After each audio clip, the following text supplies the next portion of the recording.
किताबी बात मैं नहीं करने जा रहा हूं। मान के चलिए आपने बिल्ली देखी, बिल्ली काले रंग की है ना, राइट। बिल्ली काले रंग की है, आपने बिल्ली बिल्ली के जितनी नॉलेज थी वो देख ली, अपनी मस्तिष्क में स्टोर कर ली, वो स्कीमा है। अब काले रंग का कुत्ता आया तो आपके मन में आया यार ये तो वही लग रहा है। हो सकता है आपको कंफ्यूज हो जाए, तो आप बोलो कि ये कुत्ता नहीं ये बिल्ली है, क्योंकि ये भी उसी रंग का दिखाई दे रहा है।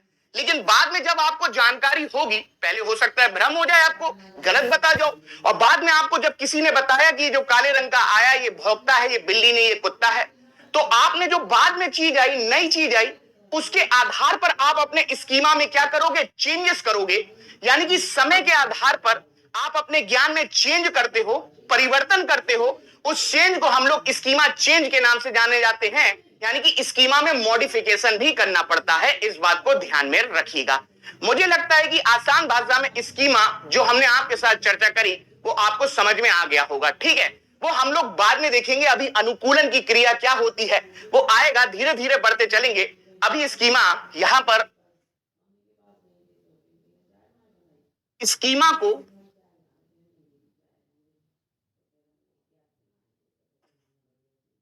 पैकेट ऑफ इंफॉर्मेशन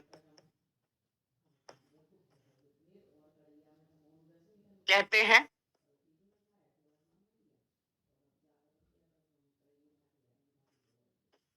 स्कीमा को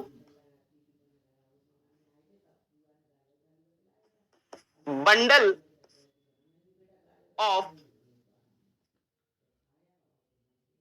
इंफॉर्मेशन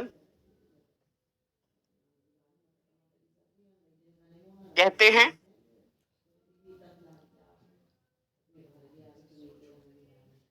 मस्तिष्क में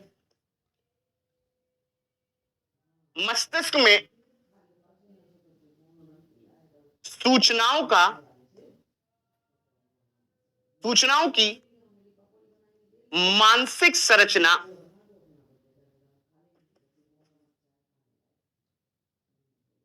स्कीमा कहलाती है।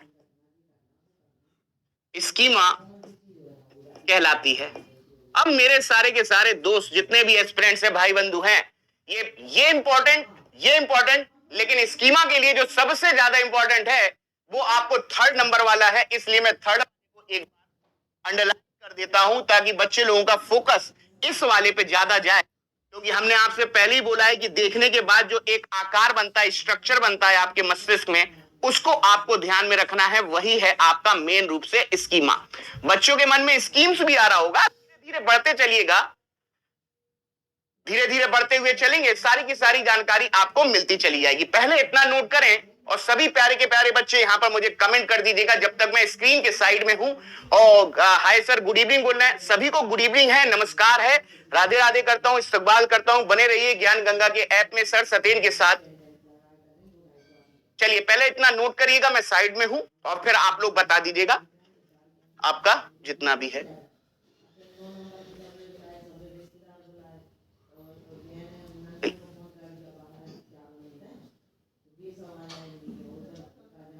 हो गया बच्चे लोग, यहां पर हटाता हूं मैं, यहां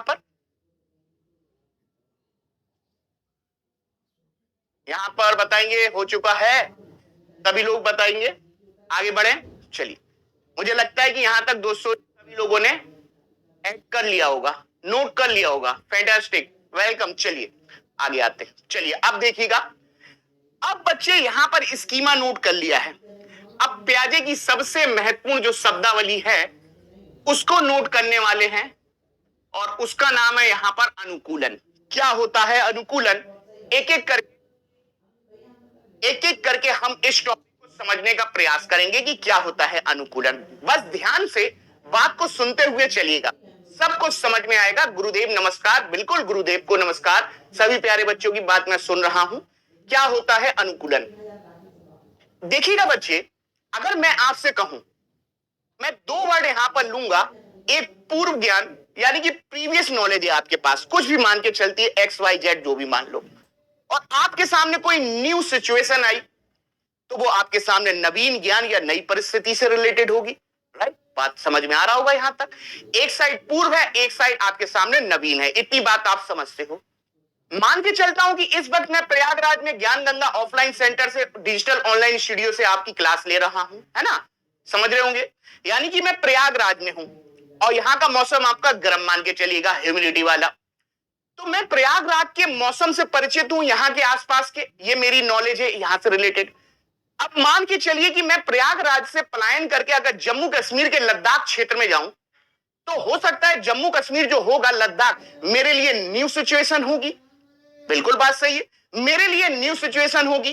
और जब मैं पुराने से नए में प्रवेश करूंगा, तो दोनों के बीच में कैसे सामंजस्य या संतुलन स्थापित करूंगा, कि कैसे मैं नई सिचुएशन में अपने आप को एडजस्ट कर रहा हूं, अनुकूलित कर रहा हूं, बैलेंस बना रहा हूं, वही आसान भाषा में कहलाता है अनुकूलन। यानी कि एजुकेशन की यहां पर बात करूं प्याजे के रूप में, प्याजे से रिलेटेड करूं यहां पर, तो प्याजे अपने सिद्धांत में मानसिक क्रियाओं में किस प्रकार की बढ़ोतरी होगी, या किस प्रकार से हम मानसिक क्रियाओं को सही करेंगे, और कैसे मानसिक क्रियाओं को हमें संतुलित अवस्था में लेके आना है। क्योंकि कहीं ना कहीं हम गलती करेंगे, और गलती करेंगे तो हम ज्ञान में असंतुलन पैदा करेंगे, और ज्ञान में जब असंतुलन आएगा तो उस असंतुलन से संतुलन की बढ़ने की भी कोई यात्रा होगी, और जब असंतुलन से संतुलन की ओर की बढ़ने की जो यात्रा आएगी, उसी को आसान भाषा में हमने आपको यहां सामने लिख रखा है, अनुकूलन। और ये कोई किताब से पढ़ाया हुआ परिभाषा नहीं है, सिर्फ समझते हुए चलिएगा क्या कहानी है, ठीक है। अब यहां पर मैं एक थोड़ी सी परिभाषा लिख देता हूं कि अनुकूलन है क्या। व्यक्ति की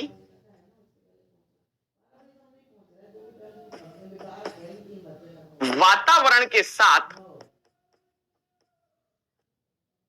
जन्मजात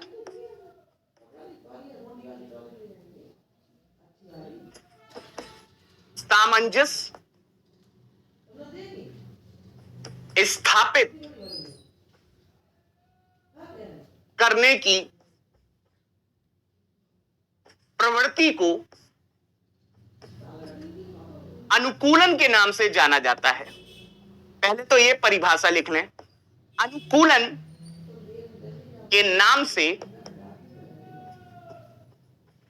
जाना जाता है। समझ रहे हैं ना बच्चे, एक पॉइंट ये लिख रखा है मैंने, चलिए एक बार थोड़ा सा साफ साफ लिख लूं ताकि सारे बच्चे यहां पर समझ सकें। एक पॉइंट और नोट करता हूं, पेन चेंज कर लूं। स्थापित करना, प्रयागराज से आपका लद्दाख, बता दीजिए एक बार। चलिए अब मैं यहां पर कुछ पॉइंट यहां पर लिख रखा हूं, पहले देखिएगा सभी लोग कि मैं क्या ट्रिक यहां पर ऐड कर रहा हूं। और ये ट्रिक आपके हर एग्जाम के लिए, सीटेट के लिए, कोई भी एग्जाम हो, आप कवर कर ले जाएंगे, बस बात को गंभीरता से लीजिएगा। यहां पे देखिए दोस्तों, मैंने पूर्व ज्ञान लिख रखा है, पूर्व ज्ञान के साथ मैंने यहां पर लिख रखा है केवल नवीन जोड़ना।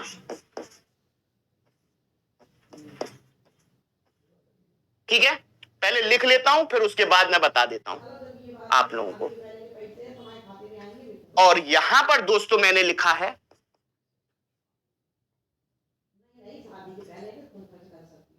पूर्व ज्ञान में नवीन ज्ञान को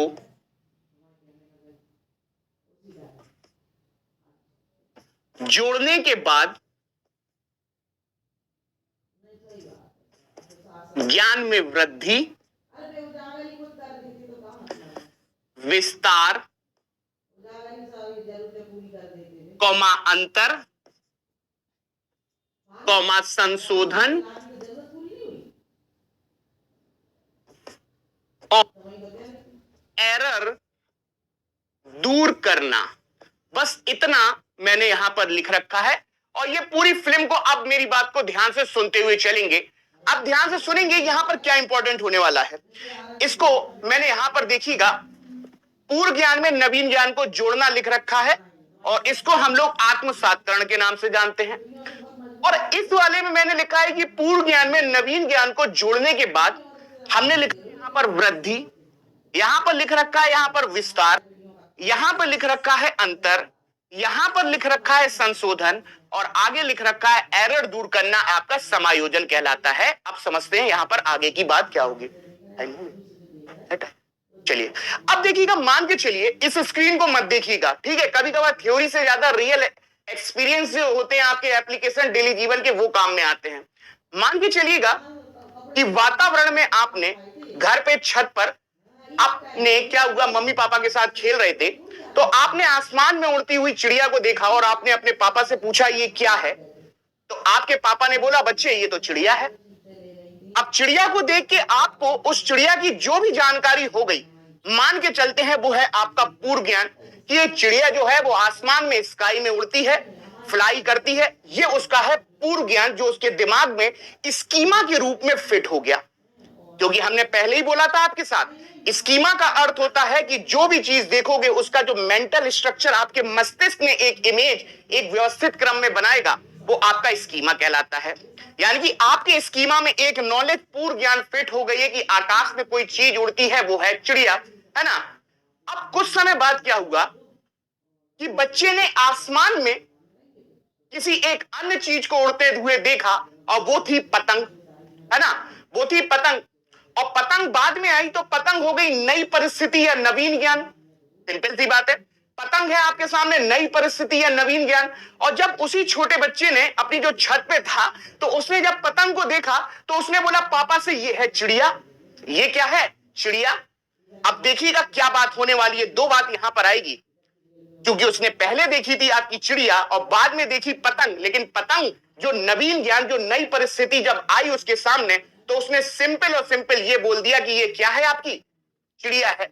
यानी वो सिर्फ और सिर्फ वो क्या कर रहा है, पूर्व ज्ञान में नवीन ज्ञान को जोड़ने की बात कर रहा है कि नई चीज आएगी, वो पुरानी चीज के साथ उसको जोड़ने का प्रयास करा।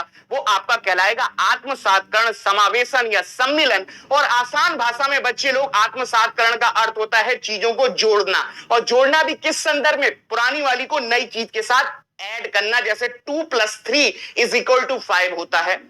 लेकिन इतना तो आप समझ रहे होंगे कि बच्चे के सामने जब नई चीज आई उसने गलत आंसर दिया, यानी कि गलत आंसर दिया, उसने पतंग को चिड़िया बोल दिया।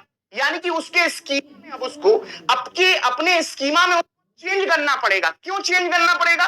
क्योंकि वो कहीं ना कहीं आंसर गलत दे रहा है। जब तक वो अपना स्कीमा चेंज नहीं करेगा, संशोधन नहीं करेगा, तो वो कैसे बता पाएगा कि वो जो आसमान में उड़ रहा है वो पतंग है। यानी कि कुछ ना कुछ गड़बड़ या कुछ ना कुछ झोल कर दी बच्चे ने।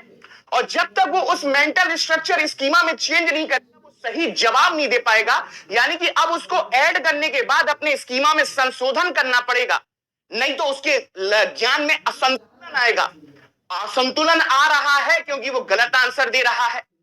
और जैसे ही बच्चा को मम्मी पापा ने बताया कि ये जो उड़ रहा है ना, ये चिड़िया नहीं है, ये पतंग है, तो पतंग अब वो समझ जाएगा कि ये चीज उड़ती है, ये लाल रंग की दिखाई दे रही, कि ये चिड़िया नहीं है, ये पतंग है। यानी कि अब वो अपने मस्तिष्क के आकार में, स्कीमा में, अपने स्कीमा में मॉडिफिकेशन करेगा, चेंज करेगा, विस्तार करेगा, वृद्धि करेगा, दो चीजों में अंतर करना सीख जाएगा। सिंपल सी बात है, यही हो रहा है। और जब वो सीख गया तो बोलेगा कि जो आसमान में उड़ रहा है ना, वो जो उड़ रहा है वो आपका चिड़िया नहीं है, वो क्या है, आपका पतंग है। यानी कि आसान भाषा में, बिना इसको देखे हुए सार इतना सा निकल रहा है आपका सामने कि जब पूर्व और नवीन सिचुएशन आएगी, जब दोनों को आप जोड़ोगे तो आप क्या कर रहे होगे, आत्मसात्करण या समावेशन। और जब आप अपने स्कीमा में चेंज करोगे, चेंज इसलिए कर रहे हैं क्योंकि आपको ज्ञान में वृद्धि, ज्ञान में संशोधन, दो चीजों में अंतर। और दो चीज यहां पर क्या है, एक है चिड़िया और एक है पतंग। और तब तक अंतर नहीं होगा तो आप आंसर गलत दोगे, और जैसे ही आंसर सही दे दोगे तो आपका एरर या त्रुटि